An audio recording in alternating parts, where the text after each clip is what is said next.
Ravens flock Eric DeCosta turned into Lamar Jackson's genie in a bottle. We all saw Lamar yesterday in his press conference interviews that on day one of minicamp say, "Hey, go get him, Eric. That's my boy. I want him on the team." And Eric said, "Your wish is my command." As we all saw earlier today, the Ravens have officially signed Jaire Alexander. Now, as we all know, Jaire was with the Packers. Jaire ended up getting released by the Packers a few weeks ago. They were trying to work out a deal. They were trying to restructure his deal. He wasn't really interested. They didn't want to pay him as much as he was supposed to make this year. He was scheduled to make about roughly $16 million. And he ended up being a free agent. It didn't seem super realistic to get him here, especially at the price that he came at. He signed for a 1-year, $6 million deal, and it's up to $6 million. It's really $4 million. It's a 1-year, $4 million that's fully guaranteed, but it could be up to $6 million with incentives or whatever. But massive discount, massive, steep discount. This 100% is tied to Lamar, just because clearly Jaire, on top of wanting to prove himself to still be one of the best cornerbacks in football, which even just last season, despite him only playing about 7 or 8 games, when he did play, he was like a top 10 cornerback in the league. But clearly, he wanted to reunite with his best friend, one of his best friends in Lamar Jackson, his college roommate at Louisville, a guy who they clearly have not lost any chemistry since they played together back in the mid to late 2010s before they got drafted. I'm extremely excited about this. I know Jaire could have gotten, because with somebody of his value, even though the Packers were trying to play with his money, he easily could have gotten anywhere from about 15 to 20 to 20 plus $million a year. There's plenty of teams right now that are still very, very, very light when it comes to the cornerback position. Jaire could have cashed out, but he's clearly choosing not just to reunite with his friend, but also to go after a ring. He knows that out of the teams that are going to be most interested in him, we're the team that has the best opportunity. We have, even though this is not a perfect roster, this is not a perfect team, there's no team that's perfect, we are a team that has enough of the pieces necessary to go and make something happen. Again, the biggest issue with Jaire is the fact that he's had injuries the past about 2 years, 2.5 years. He's been dealing with injuries on and off, so he hasn't played as much as the Packers as well as fans in general would have liked for him to. But it's clear that when he does play, he is still an elite cornerback. Still. But this is very exciting. We're now in a position to where we have an extreme amount of depth at the cornerback position. I don't want to be too negative, of course, but this is also why, again, I'm not going to be negative. I was getting ready to talk about us drafting 1,000,001 cornerbacks just for them to not make the roster, but I'm not going to do that. But again, clearly, Bilal Cohn and Robert Longerbeam are most likely not making a roster. It's going to come down to TJ Tampa and Jalen Armour-Davis. They're probably going to pick TJ. Maybe there's an outside chance that Robert Longerbeam or Bilal Cohn, aka BK, they could sneak their way onto the roster. But now we're just completely stacked in the secondary at this point.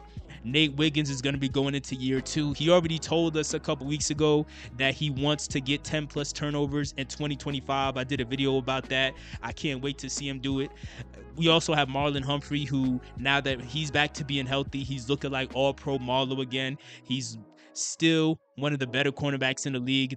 Even though he's capable of playing outside, they've chosen to move him to the inside and make him like the nickel. And even at that, he's doing that at an elite level. And then on top of that, we had Chidobe Awuzie, who's a savvy veteran. We thought he was going to be on the field. He's probably not going to be on the field too much, but he provides very valuable depth. If Chidobe Awuzie is your number 4 cornerback, you are in a really good position right now. And now we have Jaire, who's going to be opposite of Nate Wiggins. This is going to be an extremely exciting thing to watch. There's no excuse for us to not get an insane amount of turnovers this year. There's no excuse. Even with the injuries to the safety room, Kyle Hamilton and Malachi Starks are still there. There should still be complete domination this year. Remember last year, we gave up for at least the first 13 games of the season. We gave up an average of I think it was 280 yards a game, more or less. Again, we were giving up 300 plus yard games to Gardner Minshew. It didn't matter if you were Gardner Minshew, Dak Prescott, Joe Burrow, everybody in between was cooking us. I do not expect that to happen this year. Zach Orr doesn't have any more excuses this year. Obviously, last year he was a rookie. This year, there's just an overabundance of weapons at Zach Orr's disposal. He got to make the most out of it. In the case of Jaire, will we extend him past his contract? I'm not really sure. I guess it depends on what their plans are with Marlon Humphrey. I don't know if Marlon Humphrey wants to retire. But again, I don't know. This could just be a rental. I'm not sure. We'll see how things play out. If he does ball out, there's a chance. I think there's a good chance now that they do extend him. But it's going to be very tricky, of course, because you're already paying Marlon. Marlo's making, unless they restructured his deal and I forgot, Marlo's making upwards of $20 million a year. Nate Wiggins, even though it's only his second season, you're going to have to pay him further down the line. You're about to pay Kyle Hamilton. I don't know if they're going to really be able to extend him long term, but we'll see. If he plays healthy the whole season and balls out, and if he actually makes a difference in the playoffs, you guys know that I've been saying for the past couple months now that one of the biggest questions I have with the defense, because of how much we've invested into it over the past 5 to 7 years, when it comes to draft picks as well as trades as well as free agency signings, my number one question is, hey, are we going to show up in January? Because we've all seen the stats at this point that this defense, compared to other teams in the league, they are terrible at creating turnovers in the playoffs. And that, even though the national media doesn't talk about it, that makes a major difference when it comes to how we perform in the playoffs and our chances of winning. I'm very interested to see how this goes. Again, when Jaire's healthy, I think he's a top 10 cornerback in the league. I see people saying we don't have any more excuses. I mostly agree with that. However, we still have a major hole at the guard position, both guard positions. I'm not super excited about that. I'm still pissed that we didn't bring back Kevin Zeitler. I'm still annoyed by that. He didn't cost much last year. He still didn't cost much this year, but that's neither here nor there. Well, actually, it is here and it's there. I still have concerns with the guard position. That's the only thing left on this team at this point that I'm super nervous about, because I'm still not a big believer in Voorhees or Falele. Maybe if Cleveland surprises everybody and gets a fair shake to compete and ends up winning a starting spot, and maybe if somehow Emory Jones comes back from his injury in time and finesses his way into a starting spot, maybe then I could be more optimistic. But as far as Voorhees and Falele specifically, I'm not super excited about that. But still, big deal. Let me know, what do you think about this signing? You see clips and videos and pictures of Jaire talking to all the new teammates, dapping everybody up, meeting up with the owner and everybody. It's going to be interesting in training camp seeing him and DeAndre Hopkins go back and forth with each other.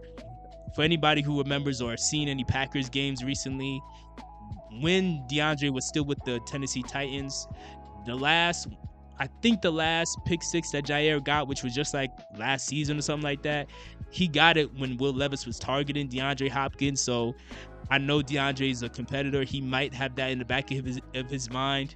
I could see them going back and forth and talking to each other crazy. And that's another thing too, when it comes to the attitude and mentality that Jaire has and he brings to the team. We haven't had somebody on the team, we haven't had somebody in the secondary with the type of energy and the type of aura of Jaire since Marcus Peters, pretty much. So this is, even from a mentality standpoint, an attitude standpoint, this is still a very big deal. He has the attitude that you would want in a Raven, and I'm excited. But let me know, Do you guys think this will make a big difference, or do you think that this was more of just a luxury signing?